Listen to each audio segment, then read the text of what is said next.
Добар ден, ученици! Јас сум наставничката Инека Мостерман од Основното училиште Киро Глигоров Скопје. Денес ќе работиме математика. Наставна единица, споредување на делови од целото и поврзување на дробките со делењето. Например, ако во еден ресторан 4 другарчиња се трудат да бидат фер и една цела пица да ја поделат на еднакви парчиња, така што секој од нив ќе добие еднаков дел од вкусната пица, размислете како би успеале во својата намера. Ќе ви прикажам сликовито. Што мислите, која од прикажаните пици е соодветно поделена? Втората пица.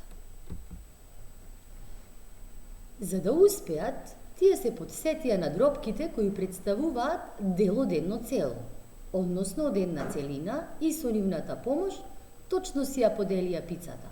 Секое дете доби по 1/4 од пицата.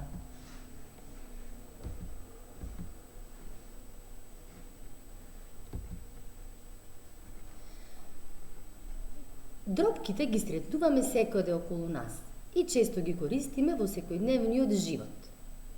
Целите на денешниот час се да ги поврзиме дробките со делењето и да го користиме да пронајдеме делови од целината.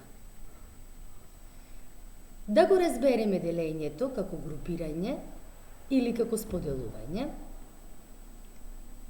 Да се потсетиме дека дробката е еднаков дел од целината и можеме да ја запишеме на следниот начин. 1/4. Бројот 1 ни представува бројтел, потоа ни следува дробна црта, а бројот 4 представува именица.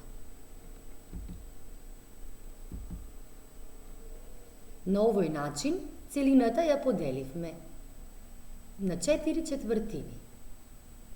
Размислете каков би бил соодносот кога би оделе поинаку.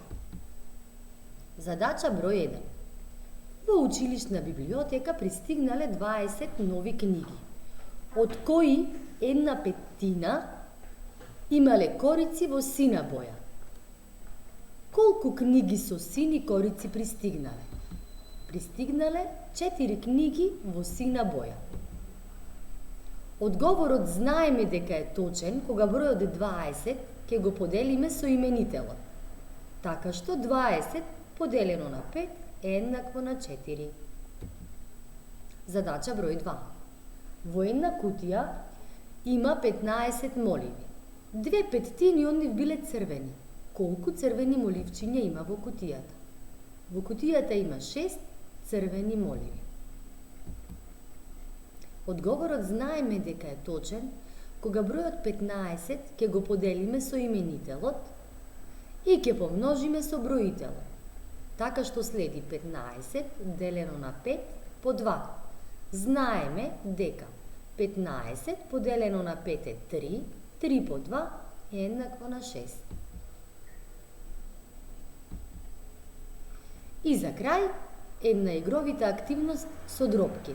Да му помогнеме на малиот сликар точно да го обои сликарското платно. Погледнете го примерот. Бидете креативни и обоите во вашите тетрадки соодветно на дадената дробка. Ви благодарам.